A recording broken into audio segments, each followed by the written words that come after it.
नमस्कार दोस्तों, स्वागत है आपका आज की 10 सबसे बड़ी खबरों के इस वीडियो में। दोस्तों यहां पर आपको देखने को मिलेंगी देश दुनिया बिजनेस और आपकी लाइफ से जुड़ी हुई 10 सबसे बड़ी खबरें। तो चलिए जान लेते हैं पहली बड़ी खबर। उत्तराखंड में लागू होगा uniform civil code, CM Pushkar Singh Dhami ने किया बड़ा ऐलान। जी हां दोस्तों, उत्तराखंड के नए मुख्यमंत्री पुष्कर सिंह धामी ने शपथ लेने के एक दिन बाद ही गुरुवार को बड़ा ऐलान कर दिया। उन्होंने कहा कि हमने राज्य में समान नागरिकता संहिता यानी कि यूनिफॉर्म सिविल कोड पूरे राज्य में लागू करने का फैसला लिया है। उन्होंने जानकारी दी कि राज्य मंत्रिमंडल ने इस फैसले पर अपनी सहमति जताई है। सीएम ने बताया कि अब इस मामले पर बहुत जल्द विशेषज्ञों की एक टीम गठित की जाएगी और राज्य भर में यूनिफॉर्म सिविल कोड लागू किया जाएगा। दोस्तों आपकी जानकारी के लिए बता दें कि देश भर में उत्तराखंड पहला ऐसा राज्य है जो यूनिफॉर्म सिविल कोड को लागू करने जा रहा है। विधानसभा चुनाव में बीजेपी की धमाकेदार जीत के बाद पुष्कर सिंह धामी को विधायक दल का नेता चुना गया था। सीएम धामी ने बुधवार को अपने पद की शपथ ली थी और मुख्यमंत्री बनते ही उन्होंने जनता से किया अपना सबसे बड़ा वादा पूरा किया। भारतीय जनता पार्टी ने उत्तराखंड विधानसभा चुनाव में 70 सीटों में से कुल 47 सीटों पर जीत दर्ज की है। इसके बाद दोस्तों अगली बड़ी खबर। पेपर लीक में 10 साल की सजा, 10 करोड़ तक जुर्माना। राजस्थान में एंटी चीटिंग बिल पास, नकल गिरोह की संपत्ति जब्त होगी, अभ्यर्थी को भी 3 साल तक की जेल होगी। जी हां दोस्तों, प्रतियोगी परीक्षाओं सहित कोई भी सार्वजनिक परीक्षा में नकल रोकने के लिए सख्त प्रावधानों वाला एंटी चीटिंग बिल आज राजस्थान विधानसभा में पास हो गया। बिल में परीक्षार्थियों के पेपर लीक और नकल गिरोह में शामिल लोगों को अपराध साबित होने पर 5 से 10 साल तक की सजा का प्रावधान किया गया है। नकल कराने में शामिल लोगों पर सजा के साथ 10 लाख से लेकर 10 करोड़ रुपए तक का जुर्माना लगाया जा सकेगा। इस बिल में नकल गिरोह के लोगों की प्रॉपर्टी जब्त कर उसे कुर्क करने और सीज करने के प्रावधान भी किए गए हैं। दोस्तों किसी भी परीक्षा में अगर कोई परीक्षार्थी नकल करता है या पेपर लीक गिरोह से पेपर खरीदने का दोषी पाया जाता है तो उसे भी 3 साल तक की जेल होगी और 1 लाख रुपए तक के जुर्माने का प्रावधान हो सकता है। वहीं दोस्तों आपकी जानकारी के लिए बता दें, राजस्थान सार्वजनिक परीक्षा भर्ती विधेयक 2022 के पास होने के बाद अब नकल और पेपर लीक पर सख्त कानूनी प्रावधान लागू हो गए हैं। दरअसल राज्य में परीक्षार्थियों में नकल रोकने के लिए 1992 का कानून बना हुआ है, लेकिन उसमें इस तरह के सख्त प्रावधान शामिल नहीं थे। इसके बाद दोस्तों अगली बड़ी खबर। योगी 2.0 कैबिनेट में दिखेगा गुजरात मॉडल का अक्ष। मोदी ने 15 साल की फ्यूचर कैबिनेट बनाने का दिया निर्देश। शाह और संतोष ने तैयार की है मंत्रियों की लिस्ट। जी हां दोस्तों, 25 मार्च को शाम 4 बजे योगी आदित्यनाथ दूसरी बार उत्तर प्रदेश के सीएम पद की शपथ लेने जा रहे हैं। इससे पहले मंत्रिमंडल को अंतिम रूप देने के लिए लखनऊ से लेकर दिल्ली तक भागदौड़ जारी रही। वैसे योगी 2.0 कैबिनेट में गुजरात मॉडल की झलक दिखेगी। प्रधानमंत्री नरेंद्र मोदी ने इस बार के मंत्रिमंडल को 2024 लोकसभा चुनाव को ध्यान में रखते हुए बनाने के सुझाव दिए हैं। उन्होंने कहा कि यूपी की फ्यूचर कैबिनेट हो जो अगले 15 साल तक काम कर सके। इस सुझाव को अमली जामा पहनाने की जिम्मेदारी देश के गृह मंत्री और यूपी पर्यवेक्षक अमित शाह, भाजपा के राष्ट्रीय अध्यक्ष महामंत्री BL संतोष के पास है। दोस्तों पार्टी के एक वरिष्ठ नेता ने नाम न छापने की शर्त पर बताया कि योगी कैबिनेट इस बार गुजरात की तर्ज पर तैयार हो रही है। ये 15 साल के फ्यूचर प्लान को हासिल करेगी। अमित शाह लखनऊ पहुंचने से पहले यूपी की पूरी कैबिनेट के नाम तय कर चुके हैं। इसके बाद दोस्तों अगली बड़ी खबर। कश्मीर पर बयानों को लेकर विवाद के बीच भारत पहुंचे चीन के विदेश मंत्री वांग यी। जी हां दोस्तों, कश्मीर पर बयानों को लेकर विवाद के बीच चीन के विदेश मंत्री वांग यी गुरुवार को नई दिल्ली पहुंचे। चीनी विदेश मंत्री वांग यी मंगलवार को पाकिस्तान दौरे पर थे। यहां उन्होंने इस्लामाबाद सहयोग संगठन की बैठक में हिस्सा लिया। OIC की बैठक में वांग ने जम्मू कश्मीर का जिक्र किया। इसको लेकर बुधवार को भारत ने कड़ी आपत्ति जताई। विदेश मंत्रालय के प्रवक्ता अरिंदम बागची ने कहा कि हम उद्घाटन सत्र में भाषण के दौरान चीन के विदेश मंत्री वांग यी द्वारा भारत का अनावश्यक जिक्र किए जाने को खारिज करते हैं। बागची ने कहा कि केंद्र सरकार क्षेत्र जम्मू कश्मीर से जुड़े मामले पूरी तरह से भारत के आंतरिक मामले हैं। उन्होंने कहा कि चीन सहित अन्य देशों को टिप्पणी करने का कोई अधिकार नहीं है। उन्हें समझना चाहिए कि भारत उनके आंतरिक मामलों पर सार्वजनिक रूप से विचार व्यक्त करने से परहेज करता है। इसके बाद दोस्तों जानते हैं अगली बड़ी खबर। रिलीज से पहले RRR ने रचा इतिहास, 60 करोड़ से ज्यादा की एडवांस बुकिंग। रिलीज से पहले ही 800 करोड़ रुपए कमाने वाली इंडियन फिल्म बनी। जी हां दोस्तों, साउथ के superstar Ram Charan Teja junior, NTR, Ajay Devgan और आलिया भट्ट की मोस्ट अवेटेड RRR 25 मार्च को सिनेमाघरों में रिलीज के लिए पूरी तरह तैयार है। मेकर्स और स्टार्स इन दिनों फिल्म के प्रमोशन में जुटे हुए हैं। 550 करोड़ से ज्यादा के बजट में बनी RRR को देखने के लिए फैंस के क्रेज का अंदाजा इसी से लगाया जा सकता है कि अब तक इस फिल्म की 60 करोड़ रुपए से ज्यादा की एडवांस बुकिंग हो चुकी है। ट्रेंड एक्सपर्ट्स का मानना है कि फिल्म को 100 करोड़ से ज्यादा की ओपनिंग मिल सकती है। प्री रिलीज कमाई में भी RRR ने कई रिकॉर्ड तोड़े। डिस्ट्रीब्यूशन, सैटेलाइट, म्यूजिक जैसे राइट्स बेचकर फिल्म ने रिलीज से पहले ही 800 करोड़ की कमाई कर ली है। दोस्तों आपकी जानकारी के लिए बता दें, ट्रेंड एनालिसिस का मानना है कि RRR बॉक्स ऑफिस से 1000 करोड़ रुपए से ज्यादा का बिजनेस करेगी।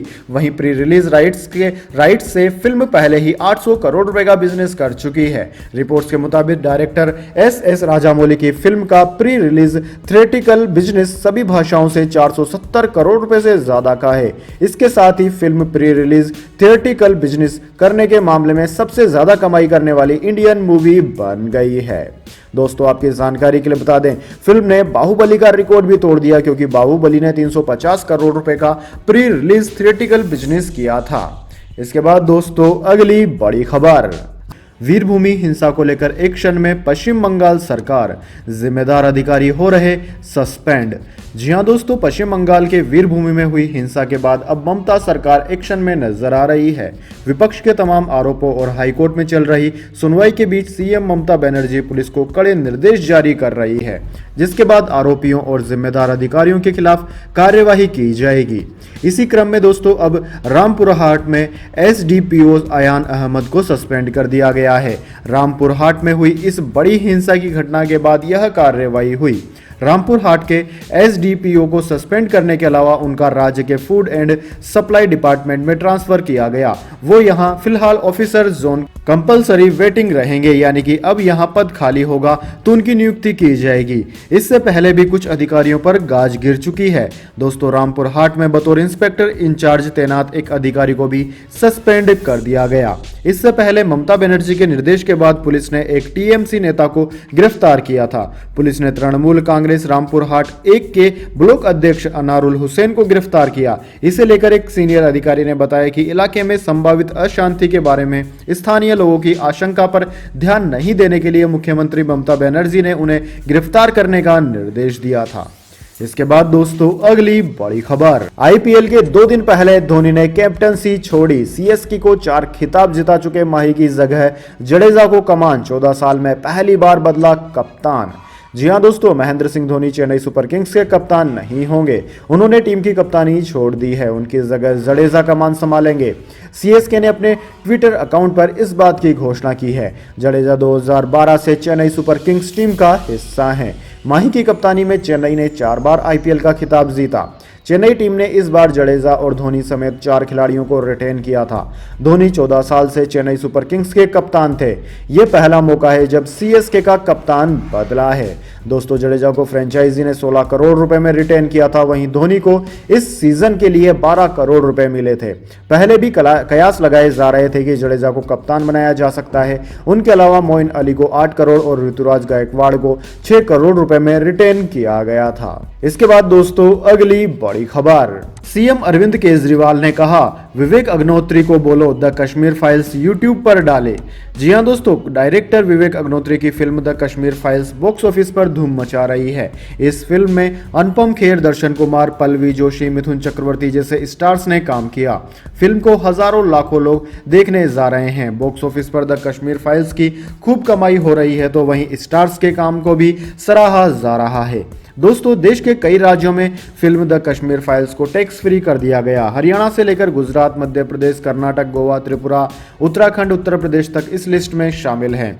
इसके अलावा बहुत से राज्यों से इसे टैक्स फ्री करने की मांग अभी भी जारी है। ऐसे में जब दिल्ली के मुख्यमंत्री अरविंद केजरीवाल से पूछा गया तो उन्होंने कहा कि द कश्मीर फाइल्स को टैक्स फ्री करने के मुद्दे को दिल्ली विधानसभा में उठा दिया गया है। विधानसभा सत्र को संबोधित करते हुए अरविंद केजरीवाल ने कहा कि द कश्मीर फाइल्स को टैक्स फ्री करने की मांग क्यों उठ रही है, इसे यूट्यूब पर डाल देना चाहिए। केजरीवाल कहते हैं कि टैक्स फ्री क्यों करवा रहे हो, अरे यूट्यूब पर डाल दो, फ्री हो जाएगी, टैक्स फ्री क्यों करा रहे हो। इतना ही नहीं, तुमको शौक है तो विवेक अग्निहोत्री को बोलो यूट्यूब पर डाल देगा, सारी पिक्चर फ्री है, सारे लोग देखेंगे, टैक्स फ्री की क्या जरूरत है। इसके बाद दोस्तों अगली बड़ी खबर, अमेरिकी राष्ट्रपति की टिप्पणी पर विदेश मंत्री जयशंकर का जवाब, कहा राष्ट्रहित में लिए सभी फैसले। जी हां दोस्तों, रूस और यूक्रेन के बीच जंग जारी है, इसमें दोनों ही देशों को खासा नुकसान उठाना पड़ रहा है, इसका प्रभाव पूरी दुनिया पर भी पड़ रहा है। इस युद्ध को लेकर अमेरिका सहित अन्य पश्चिमी देश जहां यूक्रेन का समर्थन कर रहे हैं, वहीं भारत ने किसी भी देश का समर्थन नहीं किया है। हालांकि इस दौरान भारत ने जहां युद्ध को खत्म करने की अपील की, वहीं यूक्रेन को मदद भी पहुंचाई है।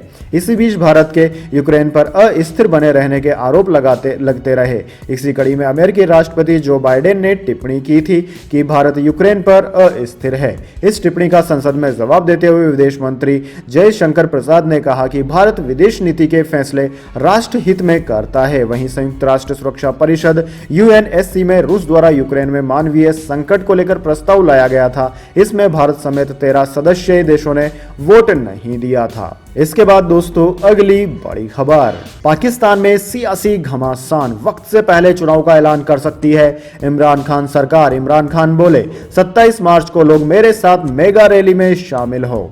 जी हां दोस्तों, पाकिस्तान के प्रधानमंत्री इमरान खान के खिलाफ 25 मार्च यानी कि आज संसद में अविश्वास प्रस्ताव लाया जाएगा। मौजूदा हालात देखते हुए इमरान के खिलाफ अविश्वास प्रस्ताव पास होने के आसार ज्यादा हैं। विपक्षी पार्टियों के अलावा उन्हें अपनी ही पार्टी में विरोध का सामना करना पड़ रहा है।